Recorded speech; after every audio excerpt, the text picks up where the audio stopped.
baliwa. Magkabunlak na ang paglaong sa syudad. Kay Alvin magayo ang liwan. I'll be the change for a better Bacolod. I'll be the change.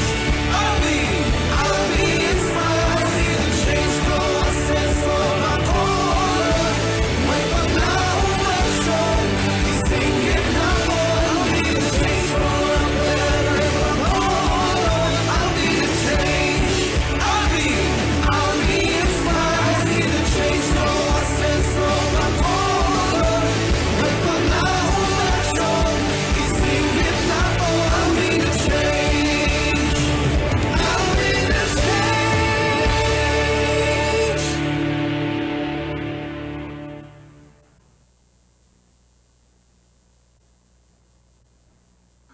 Nag-aaway ako kontra korupsyon sa konsiyo. I'm very consistent and vocal in fighting corruption sa konsiyo.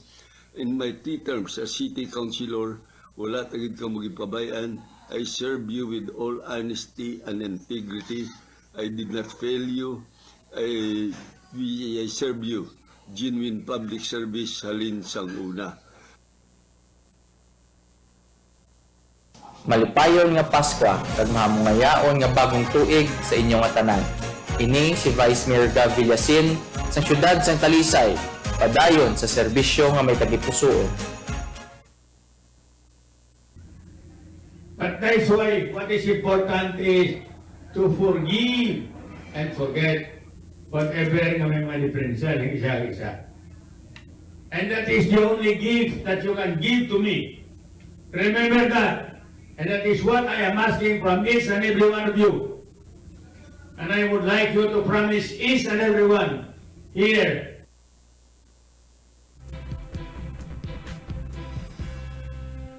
Congressman Alfredo Abelardo Bantug Benitez, magandang araw po sa inyo. Okay. And thank you for joining us. But let me go back a few days in the past. You voted for Faustino the third. But before that, you abstained from voting for Romualdez. So what does that make you? Kumpanya ni Ko Oo. para maisal niya na. Oo. Oo. Pero hawak na ng gobyerno Hawak yan. na ng gobyerno yan. Oo. Paano 3 helicopter daw po nitong si ako Bicol Saldico Okay. ay gusto daw ibenta sa mga foreign buyers. Nabara ng kaap. Kaya nagpa-press conference si Public Works Secretary Vince Dizon, aka Chubibo.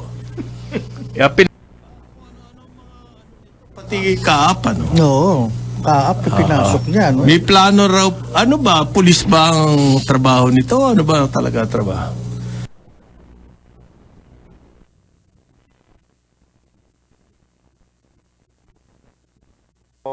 In the House kasi, may mga ano yan may mga allocation ng mga political parties. So the bigger the political parties, You have the more allocations. the more allocation Wait, they get. wait, So, be careful when you say allocations kasi iba dating ngayon. Well, the chairmanship. So in other words, they're So you have given to be careful with more that.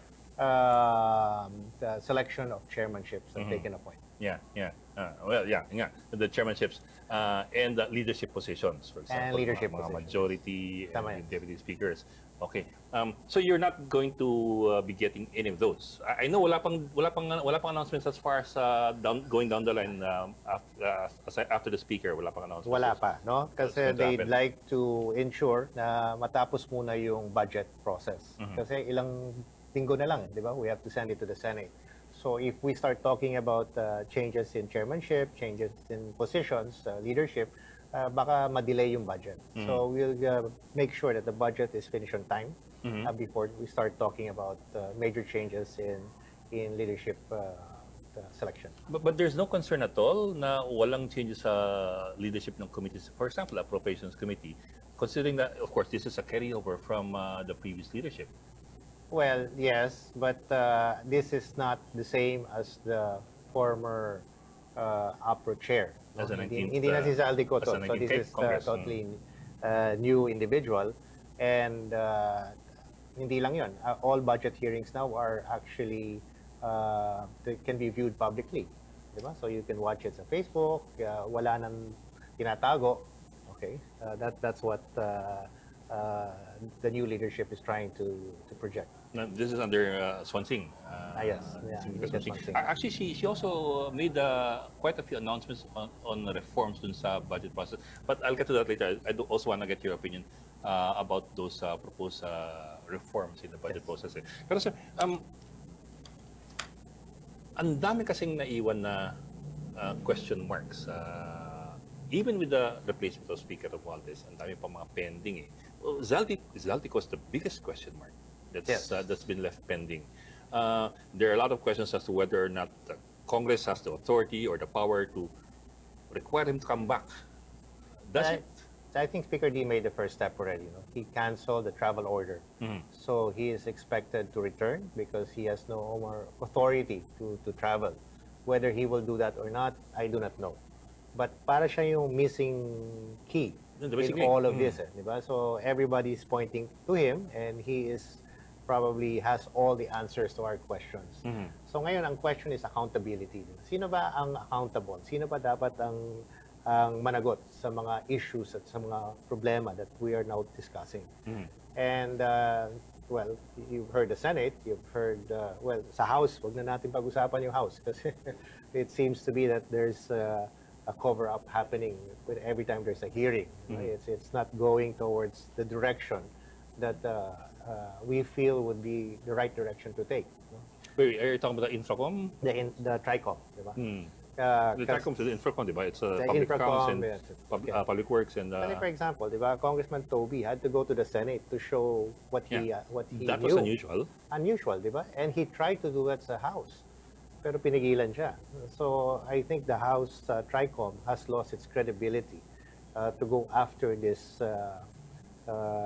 well, the issue, itong scandal na pinag-uusapan natin. So the Senate is medyo mas ano pa siya, medyo mas open and doon pumunta si Toby and he showed what he knew about the 2025 budget and previous budget. And so yun yung ano natin, yun yung we're taking off from that. That's why si Speaker was saying if it was only left up to him, he would just dissolve the Infracom or stop the hearing and pass it on to the ICI. Yes, he can do that, no? Kasi parang how do we investigate ourselves kung kami mismo ang nagiging suspect? Or probably change the chairman of the committees. And You're talking about Terry Ridon. Yes, and put somebody that may be more independent. Those are pretty strong words. You said the cover-up doon sa committee. Well, kitang-kita naman eh, di ba? People, Toby tried to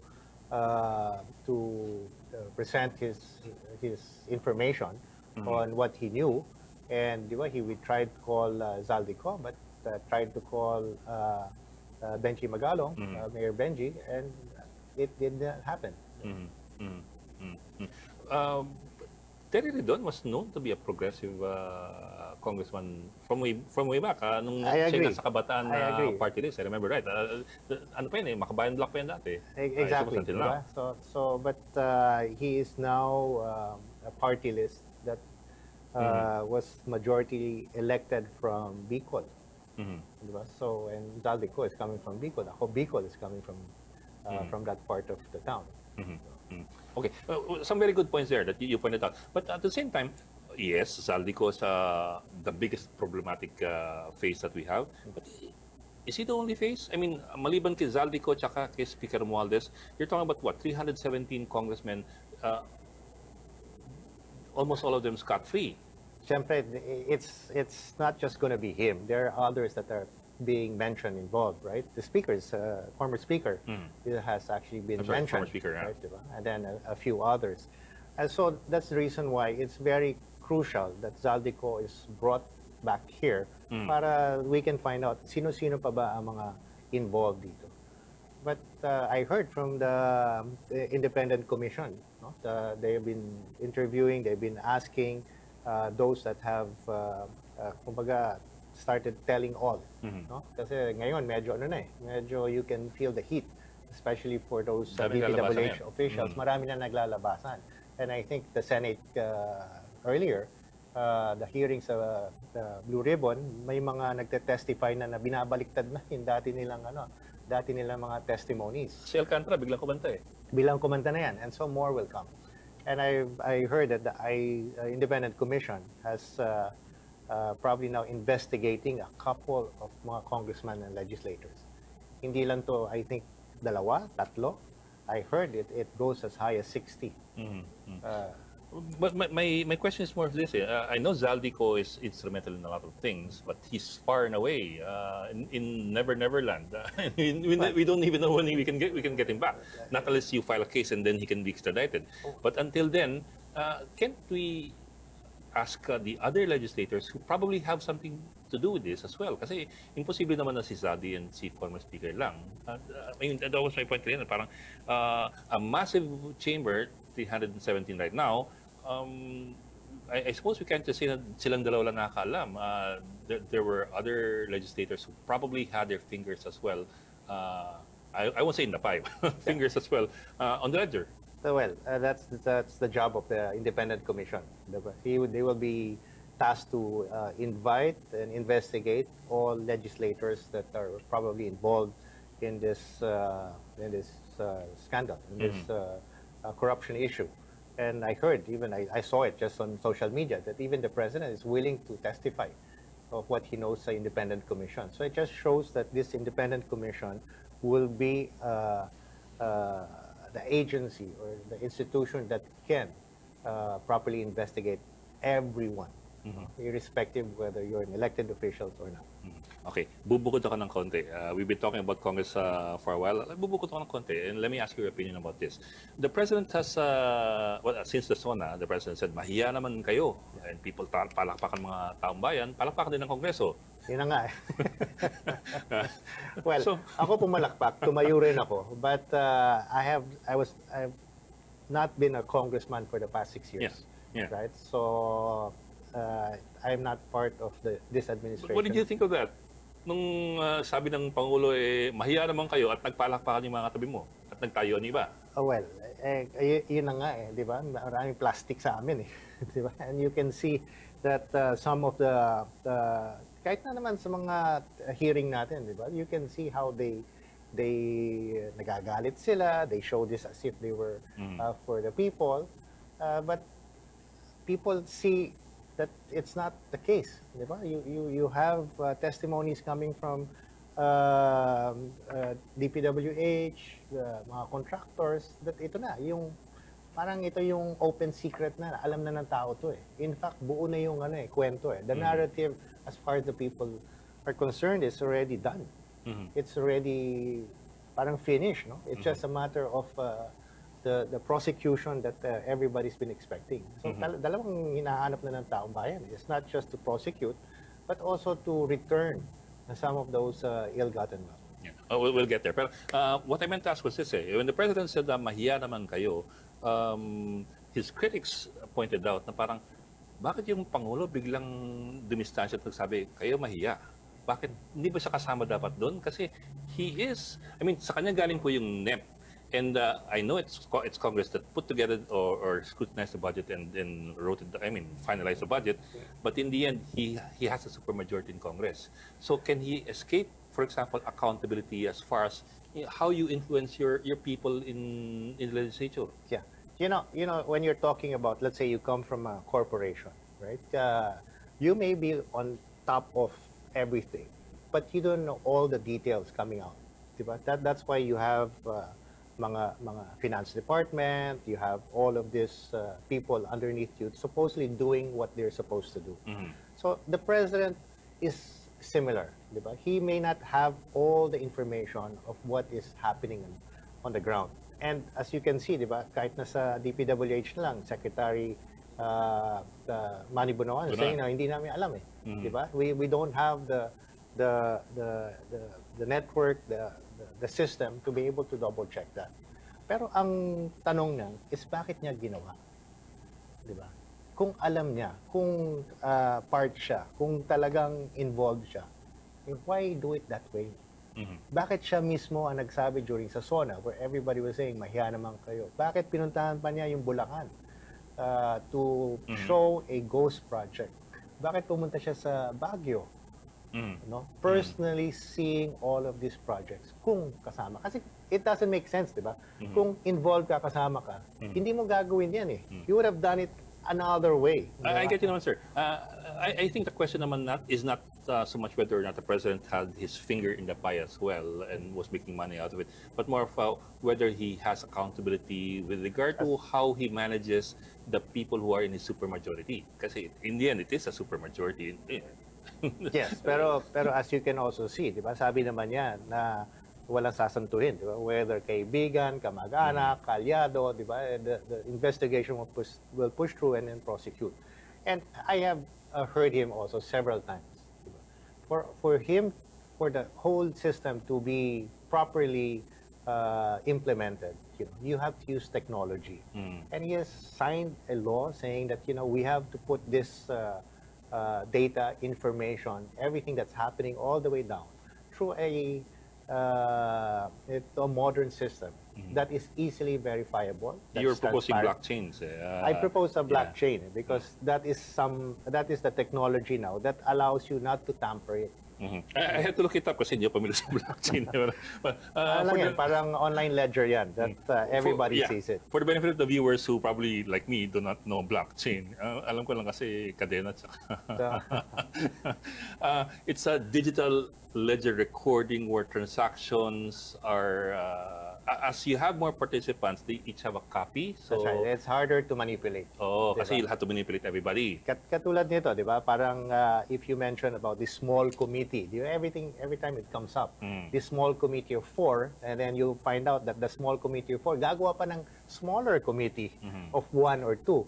Right? So, ito, parang nangyayari is napapabayaan ang desisyon kung anong budget o anong resources ang i-allocate sa mga project by these 2 people. And that's very dangerous. It's Especially, opaque. It's very opaque.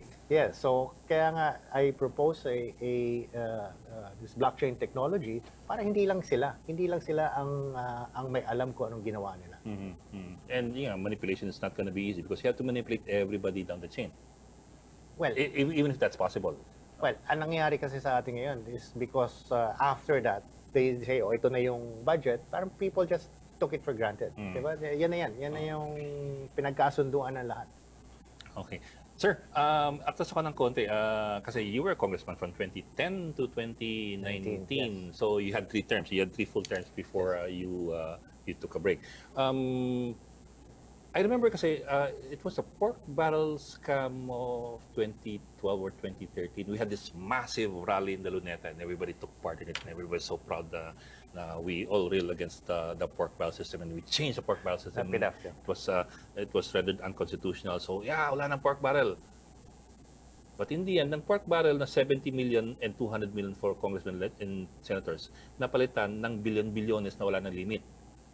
Well, kayo. With allocations, yeah. I'm wondering how the transition hindi ko lang alam kung if you saw it happening while you were there or if it was much later. Pero how did it happen that way na from the victory against the pork barrel, we ended up with from the tens and 20s and 200s of the millions of the pork barrel, now we have trillions in allocations. So ang nangyayari noon was I think the Supreme Court decided that there will be no post-intervention by legislators. So kasi dati nilalump sum nila yan. And then they started finding other ways, no? And as you said, no, parang naging billion na because naka-intact na sa mga projects.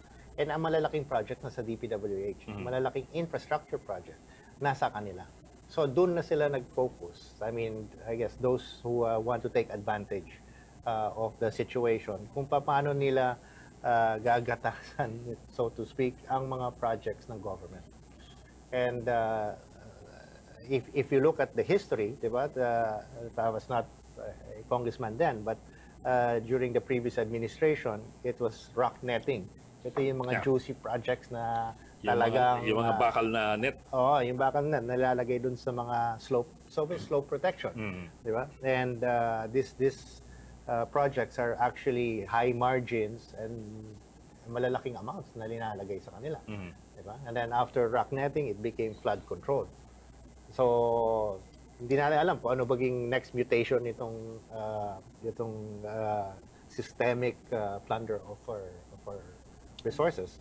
But again, as I've said, no, this can only be eliminated if we become transparent of all of the resources or appropriation that government will do. Speaking of transparency, you mentioned yung the small committees, and of course we will also have to talk about the BICAM. The small committees, how far does that go? How far back does that go? Kasi when I was covering Congress in the 1990s, wala pang small committees noon. Parang dati pagkatapos mapasa ng second reading tapos third reading, parang ano lang ministerial na yung third reading pagdating sa BICAM, wala na halos reconciliation na lang ng conflicting versions. Now it's not reconciliation anymore of conflicting versions. Now you basically have rewriting of Well, budget. nangyari yan, I think, previously, my understanding ng previous administration, hindi naman ganun kasi kalaki ang ginagalaw. Right? So, Ayun. the NEP still stays, parang nakikilala mo pa siya. Di ba? Kung sino yung NEP na yan. I think itong previous administration, this current administration, which was the 2025 budget, which I think the president also said that, was angry and vetoed some of the projects. 26 billion. Kasi lumobo na yung yung amount na pinagpalit nila. From 800 billion for DPWH naging 1.1 trillion. That's Hindi lang yan. 2025. Because if you look at it, no, yung mga ginagalaw lang, nasa mga before, previous administration, is about 200 to 250 billion. Itong last 2025, almost 600 billion ang ginalaw. So as you can see, it is too far, it is too different from yung NEP na sinubmit. But do we know when this system started? Itong, I don't know if you'd call it, don't know if you'd even call it a system pero this practice started na yung BICAM has become its own monster, if you'd call it that. Well, yes, but you have to understand kasi lahat ng mga public officials, lahat ng mga congressmen, mga senators, they have to build constituency. Yeah. And for a congressman to be able to claim performance, they have to say, ito yung nagawa ko. project ka. Ito yung nadala ko dito. Ito yung tinayo ko. And that's normal. I mean, Hindi naman bawal ang insertion actually, but insertions per se, they're not necessarily irregular. They're not necessarily illegal. Yes. So ang nangyayari sa insertions kasi is after the NEP is submitted, may mga ibang items doon na binabawasan, tapos nililipat kung saan nila gusto. Okay, so that's technically, when you say insertion, technically it is You're rearranging. You're shifting things around. Yeah, you're rearranging the national budget. And so it's you cannot blame congressman to lobby for more projects to go to your district, di ba? Ang talagang masamang nangyayari ngayon is hindi na linalabi para sa district. Naglalabi na lang sila para mas malaking komisyon na makuha nila. And I talked to Kong Toby, and then there was some people, some congressman that he knows about na yung distrito nila, okay, hindi naman nilalagay yung project na nilabi nila. Nilagay sa mga ibang lugar. So, yun ang parang questionable, di ba? Bakit mo hindi ilalagay sa distrito mo if you're after Your constituency's welfare. welfare constituency? Kung ilalagay mo sa iba yun, ibig sabihin, May tongpats ka. ganun lang ang habol mo. Pero nga sir, but I know you were just re-elected in 2025 after 6-year hiatus from Congress. I'm wondering lang kung kailan nagsimula itong small committee and Matagal na yan no? Matagal Because matagal na yan. Kasi ang nangyayari ngayon, di ba, if you look at the 300 plus congressmen, okay, all of them will lobby. No? Lagay dito, lagay dito, lagay dito. Sino na magde-decide nun? Di ba? Hindi naman parang toss coin yan. No? Sige, ito na lang. Kung sino ang manalo sa raffle, yun natin ilalagay. So, ang nag-collate noon at eventually will decide is this small committee, which Congress actually authorizes. Yes, sir. Pero sir, ideally, the small committee would be making insertions before the passage into third reading. Which is diba? irregular. That's Mm. exactly what Kong Toby and I have been asking. Bakit ipapasa na sa plenary, Mhm. tapos Meron pang, ano, pwede pang galawin ng small committee? Hindi na final reading yun. Hindi dapat yun, di ba? Kasi parang sinabi ng plenary, should have the final say, the final approval. Pero ang sabi naman nila, yung plenary mismo nagsabi naman na bahala na si small committee gumawa. So that practice is what is being avoided ngayon. I think we are now looking at a open amendments, no? And then pag napas na sa second reading, sa plenary, yun na yun. Ito, yung sabi ni Congresswoman Swansing, she wants a small committee scrapped. Would you agree with that? Number two, instead, form subcommittees to make amendments within the hearing, within the Plenary hearings. within the plenary hearings. In other words, bago mag third and final reading. Tama. So that is the proper process. And so babalik ngayon doon. Parang somewhere along the way, we got lost. Yan na nga. Kahit na 'di ba yung sa mga DPWH projects, dati may mga LGU acceptance yan. So, yan, tas nawawala. I think, it's about time din. Ng mga tao sinabi na sobra na talaga. They've been, parang may impunity na. They don't care anymore. Alam mo yung mga ghost project, napakadaling i-validate eh. Yeah. Di ba? And if you Sisilip look ka at lang sa bintana kung nandiyan yung proyekto. Oo, di ba? Tapos, merong sistema ang DPWH na geotagging. Di ba? You have to send a picture of the finished project. Pero hindi na rin ginagawa eh. So, Actually, sir, what's amazing about it is impunity. Impunity, It's the sense of exactly. impunity. Parang I can get away with it. parang wala nang takot. Kaya nga itong nangyayari nito, the people are now demanding accountability. And if we do not go all out in this, di ba? Mangyayari ulit ito. Di ba? It has to teach a lesson sa everyone that if you do this, ganito talaga mangyayari. And dapat hindi lang yung mga contractor at DPWH, pati mga public officials that are accountable. Okay. Before I shift gears into another topic, let me ask you, in a continuation of this, what do you think of the September 21 rally against corruption flood control projects? Do you think it was successful? And number two, what do you see of what happened in Menjola and in Ayala Boulevard, the violence that occurred there? Yes. Yung September 21, I think it was very successful because it articulated the sentiments of the public. No? Nationwide, hindi lang I think sa Luneta, sa EDSA, there were rallies everywhere. In Bacolod, nagkaroon din ng rally. And it just shows how frustrated people are. Right? And it's a clear sign that people are fed up. Diba? Gusto nila may mangyari na. Gusto nila may makulong, gusto nilang makabawi malang, at gusto nilang palitan itong systemic plunder of our resources.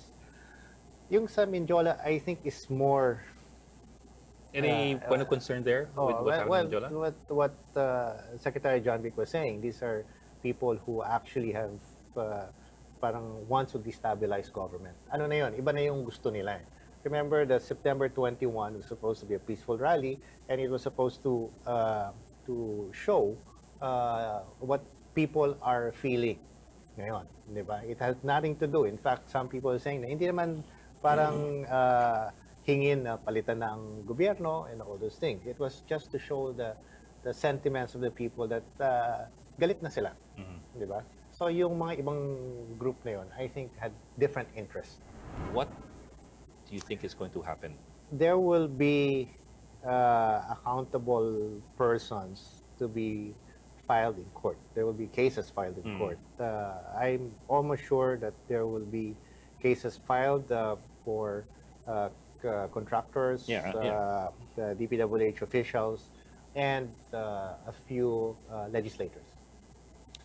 So that has to happen.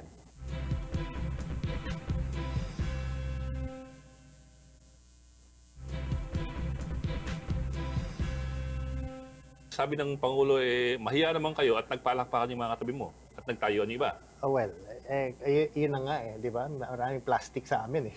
Muntik na kayo maging speaker. Ano yan? It is a collegiate decision. In 2012, we were also happy, we were also proud, and we were also optimistic. And then, pork barrel got scrapped. Tapos parang we ended up with another problem altogether na No. may nahanap na bagong butas. How do we address that kind of problem na you plug a hole, another one comes up, and sometimes it's bigger than the previous one? What do we do about it? How do we go about it? Yeah. Yun na nga, di ba? Transparency is the key. Okay? Because once it's transparent, it's less room for corruption to happen. Kasi nakikita ng tao eh. Di ba? So, hindi basta-basta nila makukunan, hindi basta-basta nila makukupitan because people are now watching. And so, how do we now make it as transparent as possible? And as we discussed earlier, di ba? We should focus on using technology to be able to bring the transparency that we're looking for. You talked about blockchain kanina. It's still a concept to me that's a bit nebulous, at least to me.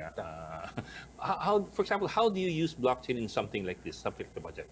Okay, we go first with putting it in the digital platform. Diba? Remember kung Toby asked the committee on APRO, can I have a copy of the small committee report? Right? Because pinag-uusapan yan, dapat may report yan, inalagay sa archives. Ang sabi nila, wala daw. Okay, tingnan mo na lang, is the difference between NEP and GAB1. Yung ginalaw nila. So, yung pinasa sa Senate, yun na yun yung ano. Yun ang result na lang. Yun na Look at the result yung na lang. small committee report. It takes what? There's 7,000 pages. How many books of budget report and allocation that you have to go through one by one. Talagang aabutin ka ng siyam-siyam. But ang tanong nga, why not a soft copy? Right? That is on the digital platform. Doon na lang makikita na natin. It's easy to extract, it's easy to find, it's easy to You can manipulate. identify. Manipulate is the wrong word. Pero you can, parang Excel file You can... You can see it already. Mas madali na. May search engine. You can now cluster itong mga project na to. Diba? It's easier to audit and review. So, once it's there, tingnan na lang natin kung saan ang mga changes na nangyayari. From the NEP or even from the department mismo. Galing department, papuntang NEP, papuntang GAB1, GAB2, and then GAA. Lahat yan can be put on a blockchain. So, nakikita natin yung galawan from day one. Bago nga lumabas sa NEP, pwede na nga natin lagyan ng parang code yun. Itong code, ito yung mga ganon. Kasi minsan nagkakaroon din ng double allocation. Yung Ghost project dati, lalagyan ngayon, last year, lalagyan ngayon this year, para hindi na makita, matatakpan na kasi. Di ba? And then people cannot see it because the system, we have AI now, the system does not allow it to flag those kind of projects. But then, we are already in this age and time, may mga AI na tayo that can easily identify those that are double, those that have been funded before. So, nandun na tayo but we're not. Okay, sir. But let me ask you this. Out of the 317 congressmen there, how many would understand what you're talking about? Well, Wouldn't that be a challenge? The congressman from the 3rd District of Negros Occidental, which is not me, okay, filed a bill already to put the budget's blockchain. So he did file that, and that's something that would be the step in the right direction. I understand. But you get what I mean, that it's also a challenge to get people to learn new technology. Well, sa mga millennials ngayon, I think napakadali na nila maintindihan yan. Siguro sa atin na medyo ano pa tayo, medyo old school. But it's a common technology. It's not something that It's not really Greek. Yes, in other words. So, yun na yun. But it's there. I mean, it's something that can be used. And that's the only way we can go forward in this. You know, because the more eyes we have on the budget, on the resources being spent, the better it will be. Parang nga, di ba, the president, when the president asked, we need the help of the people to extract information on this corruption issue. Di ba yung isumbong sa Pangulo, most of the information that led to the discovery of ghost and substandard project came from there. It's making accountability interactive. Yes, in a sense. Yes. So in other words, the people themselves, okay, can do their part in making sure that those that are accountable are brought to justice. Okay, sir, cambio naman ako. Muntik na ako kayo maging speaker. Ano yan? It is a collegiate decision that requires, of course, kung ano yung mga nagugustuhan ng mga colleagues ko. But do you mind talking about it? Ano What naman happened along the way? Kasi, well, of course, there were many names also mentioned. There was also Toby Tanco, there was also Duke Frasco, and of course, there was you. You were part of this, I don't know if you'd say part of it, but you were part of this group of independents who were supportive of the president but not supportive of his cousin. Yes. And that was, I suppose, also a major risk on your part. Yes. I guess that's where it's coming from. No? Kasi since hindi kami nag-support, nag-abstain kami sa election ni former Speaker Martin Romualdez, they thought, oh, sige, they will be running for Speaker, kakalabanin, etc. And we were just airing a sentiment that we felt that it should have been addressed. No? And we were very happy when the President mentioned these things, no, sa sona niya, na mahiya naman kayo, yung famous speech niya. That really what we were looking for, right? So in the course of all of this, alam mo man, it's really a collegiate body that makes a decision, and ang challenge, of course, of the Speaker Boji D is he's coming from the majority. He's not coming from the independent who stood up against the former Speaker. Well, he has to prove himself, and the speech he gave, the acceptance speech that he gave, was very reassuring. Diba? Sinabi niya, hindi magiging, walang cover up, hindi tatakpan yung mga guilty, and then he will go after them, etc. So, yun, nandun tayo ngayon, diba? That is where we're waiting, ano pa yung mga gagawin niya, aligned with what he said during his election of speakership. But there were also some people who were raising concerns na, see, Speaker has been actually in Congress for several terms already, and he's mostly been under the radar. Not for any fault of his own. I mean, of course, some people just work quietly. That's a given naman. But at the same time, if you're also under the radar, there's also a question of how much command you have over the rest of the chamber, where you have, in the Senate, you have 24 independent republics. In Congress, you have 317, I don't know, autonomous kingdoms. How do you manage that if you're if you haven't been that prominent politically?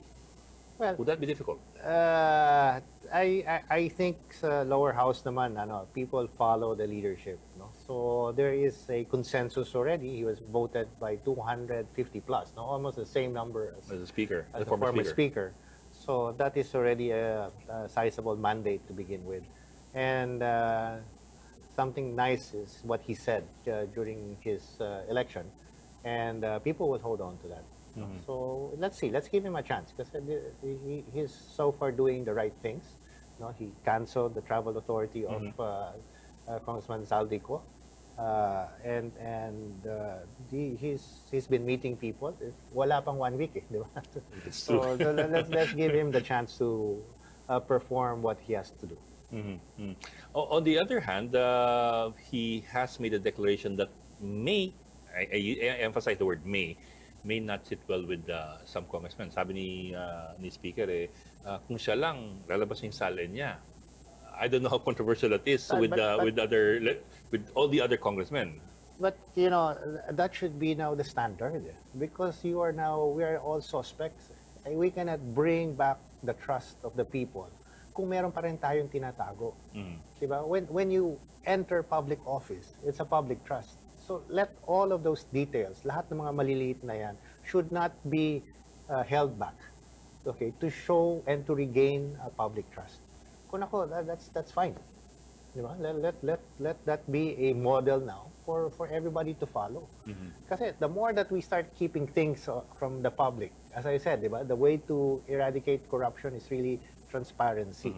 The more that people will distrust public officials. At sama na ng pangalan ng Congress ngayon. Di ba? So you're for releasing the SALN to the public? Yes. In fact, akala ko ever since it was open. Because every time they talk... Not in a long time. But that's the reason why they know the net worth of mga congressmen, because it was made public. Well, sir, what happened in the past, I think in past decades was a summary released by the House leadership. 10 richest congressmen or 10 poorest congressmen. Yun ang ginagawa dati ng Congress. Yeah, that's what I see. Diba? So, But even that stopped. I just saw one. I just saw one. Released by the leadership of the House or Parang ganon, di ba? I'm not sure if I just saw it on social media, di ba? Na nakikita mo yung mga net worth ng mga congressmen.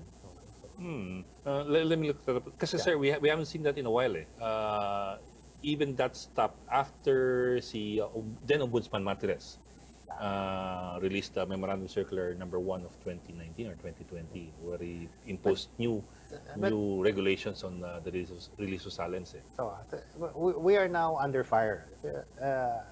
Lahat na ngayon, di ba? Pag contractor ka, DPWH ka, in fact, Secretary Vince Dizon even wrote a memo saying, you're not obligated to wear your uniform. Yeah. Kasi Dahil baka tuyugin ka. ng mga even House of Representatives, may mga staff na talagang minamab pag nakita may sticker ng So, that is really a bad sign. And we have to regain the trust, and any information or anything that will look like we're hiding things. But that might make you unpopular among your colleagues. If you push that. They just have to make sure that when they enter public office, they have to be prepared to be transparent. Actually, sir, there are actual laws on the release of the SALN. Then more so, di ba? So, in fact, 6713, for there might example. be a political shift after this, di ba? Para nung COVID, lahat ng mga LGU, mga mayors, mga governors that did not perform during COVID had their days next election in 2022. So maraming mga entrenched, nakala mo talagang hindi matatalo, natalo during that time. So this is also similar. Ang mangyayari dito, those that have doubts from the public's mind will really have a day of reckoning sa 2028. May pabol nga pala ako, sir. I forgot to ask this kanina eh. Yung nga, nung July 28, dun sa election ni Speaker, you abstained. That was notable. But 7 of your colleagues from Negros Occidental voted for Speaker, including Javi. Yes. What happened there? Why? Not that you have to explain his position, but for people are curious why magkaiba kayo ng position. Yung mga ibang congressmen from my area, of course they have their reasons. It's better to ask them. Si Kong Javi naman, I assume because he's been very close with Kong Sandro, and they're really buddies, and so I think that would be one of the reasons why it tipped over. Pero they had another manifesto. They asked again all the congressmen from NIR to sign again the support for former Speaker Martin Romualdez. And Kong Javi did not sign that anymore. So, as you can see, it was probably just a personal reason at that time. But right after that, he declined signing the manifesto. Would he have voted for you if you ran for Speaker? You have to ask him. Di ba? Hindi ko masasagot yun. Okay. Sige, sir. Okay. Cambio naman ako. May iba naman tayo ng konti at hindi masyadong controversial. You have a bill that you plan to file dividing Bacolod into 2 districts. Why is that? The population has gotten too big?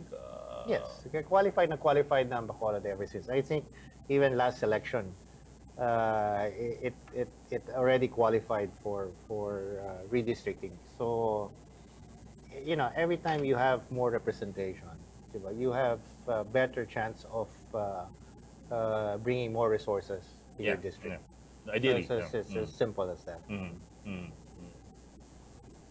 Okay. But see, your son now is a congressman of Third district of Sing- Negros Sing- Occidental. Oo. Oo. Okay nga pala That yung used to be Bacolod. that used to be my Sorry, I district. got confused there.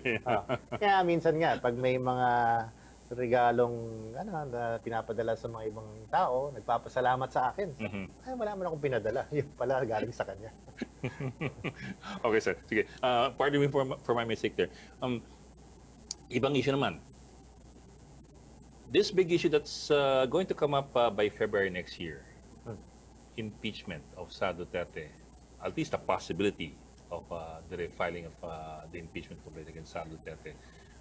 What do you think are the chances there? Well, impeachment is a process to bring again accountability, di ba? It should not look like a political move, okay, for political interest. It has to be based on accountability. Now, I am not too familiar with the case of impeachment against you're talking about the vice president. The vice president, right? yeah. I'm not too familiar with that, but if it shows that there are some questions regarding her accountability, then the process should proceed. Okay, but if it becomes like a political move, just to use it as a tool, then I don't think it will fly. But he used to be with PDP Laban. Would that put you in a bind or in a Hindi naman. Hindi naman conflicting, pero more Hindi naman. would that put you in an awkward situation? Hindi naman. That's the reason why I went independent, because I don't really believe in the ideologies of the political parties. Diba? May mga sinasabi sila, but in practice, it's not being done. It's really an alignment of political forces. And the stand of the party is muddled. Hindi mo na nakikita kung ano talagang stand ng party. It's either administration or the administration, or if not, I think there's a big donor, Well, the a patron that handles the political The party. ideologies seem to have evolved into personalities more than ideologies. Well, exactly. So I really don't stand on the being with personalities, because it has already a notion that diba, you're protecting something. So that's the reason I was also independent prior to Duterte's 2019, right? 2016. Sorry. 2016.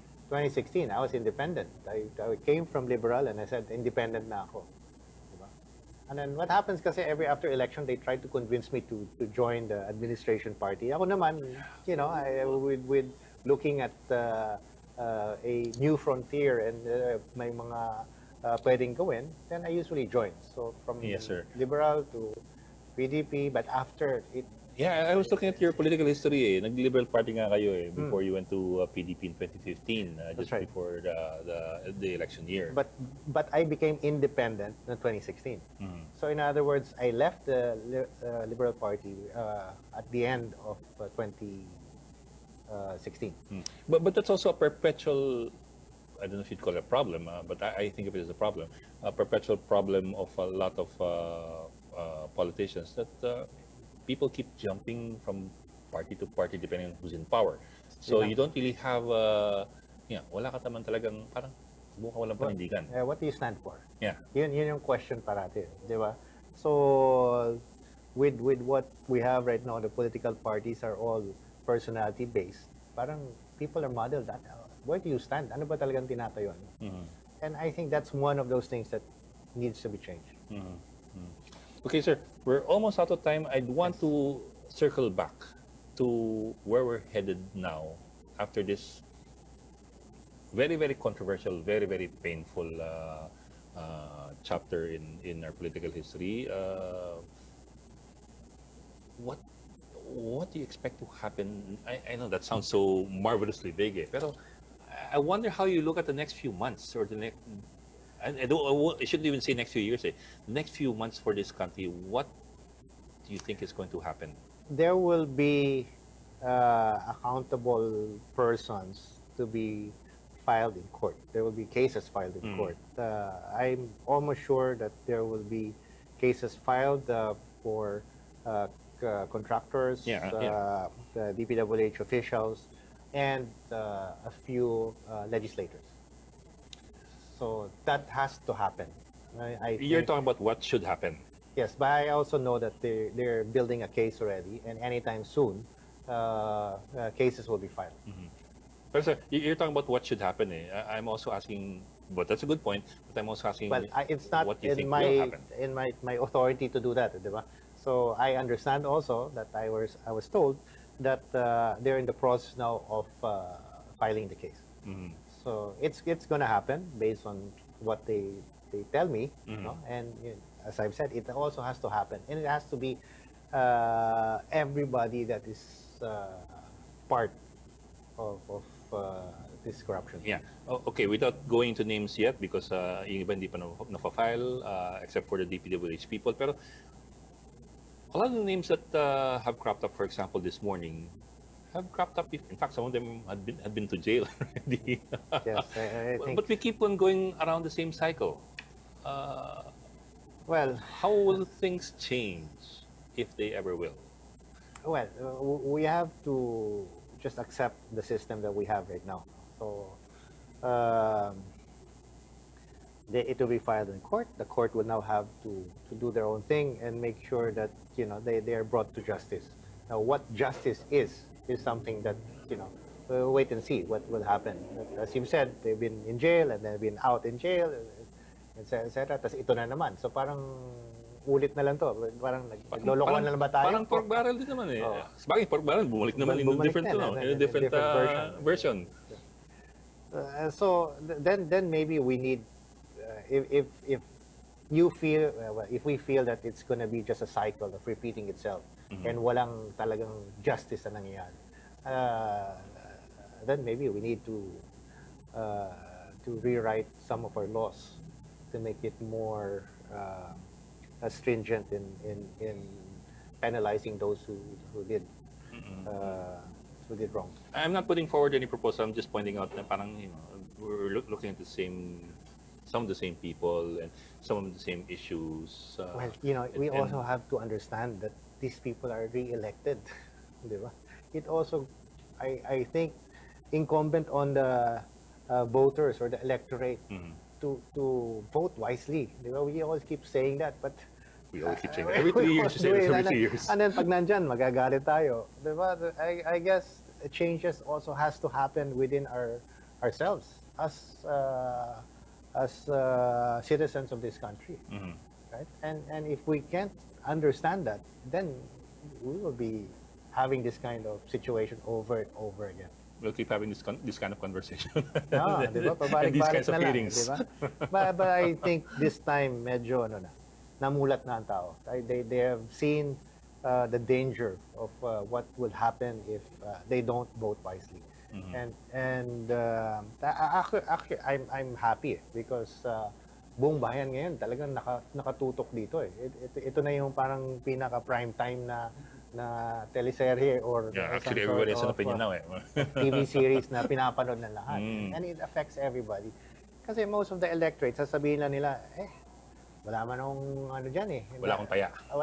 Nothing will happen to me. Ganun pa rin. Kung anong hirap ko, ganun pa rin ang mangyayari dyan. Whether si politician A or politician B. Diba? Pero ngayon, nakikita nila, tatamaan kayo eh. Diba? These as taxes that could have helped you pay your hospital bills, pay your funeral parlors. And hindi na to parang sila lang to. Lahat na tayo. So this will probably trigger, a new a mindset in how voters elect their officials. Okay. Optimism from Congressman Albi Benitez. Maraming salamat, sir, for Thank today. you. Thank you po.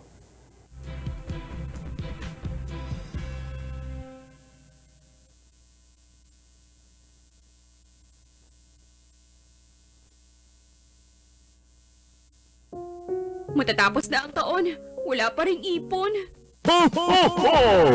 Merry FL Leonardo! Pwede kang maging milyonaryo ngayong Pasko!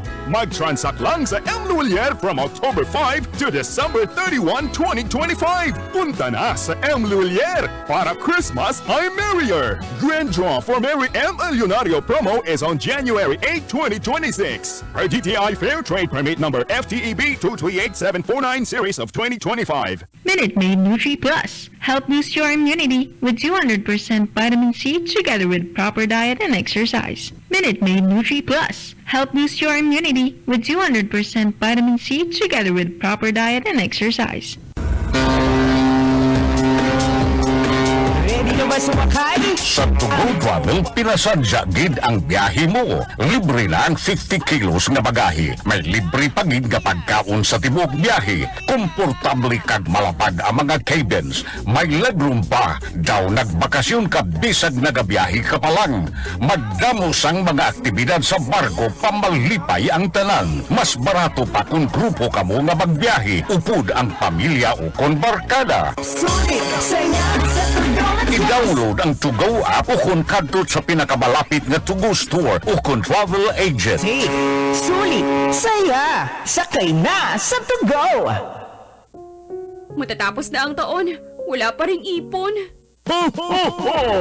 Merry FL Leonardo! Pwede kang maging milyonaryo ngayong Pasko! Mag-transact lang sa M. Lulier from October 5 to December 31, 2025! Punta na sa M. Lulier para Christmas ay merrier! Grand draw for Merry M. Leonardo promo is on January 8, 2026. Per DTI Fair Trade Permit number FTEB 238749 series of 2025. Minute Maid Nutri Plus. Help boost your immunity with 200% vitamin C together with proper diet and exercise. Minute Maid Nutri Plus. Help boost your immunity with 200% vitamin C together with proper diet and exercise.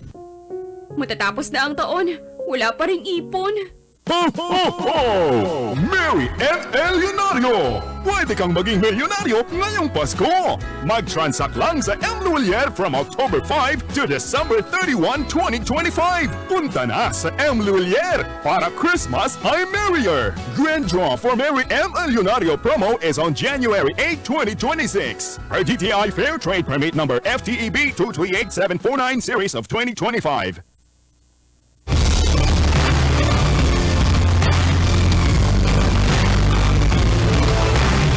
Majority. Matatapos na ang taon, wala pa ring ipon. Ho, ho, ho!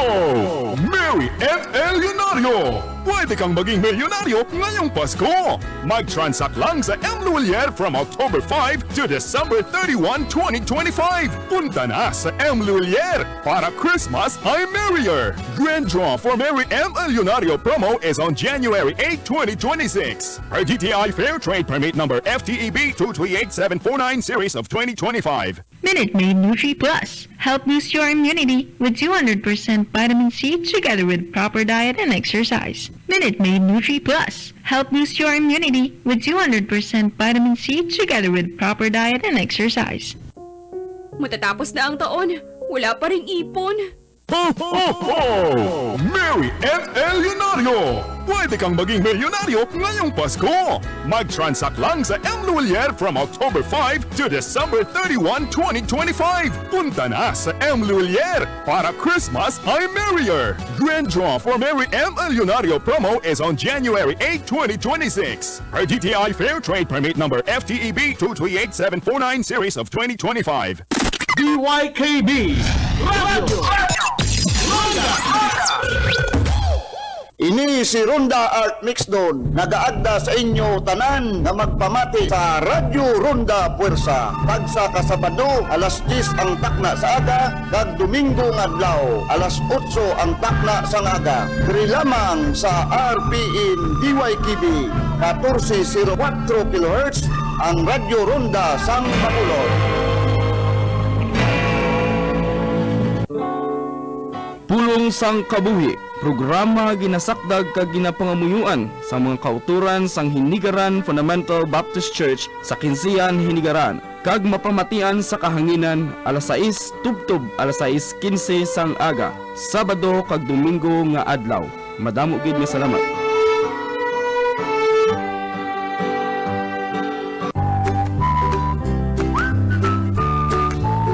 Ini si Ronda Hinsboy Sistina, nagagdagid magpamati kada Domingo, alas 6:30 tugtog alas 8 sang aga.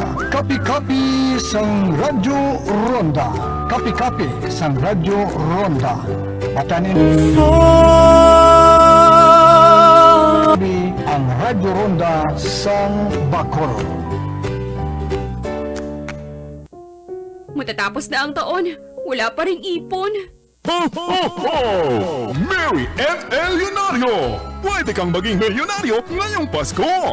Mag-transact lang sa M. Lulier from October 5 to December 31, 2025! Punta na sa M. Lulier para Christmas ay merrier! Grand draw for Merry M. Leonardo promo is on January 8, 2026. Per DTI Fair Trade Permit number FTEB 238749 series of 2025.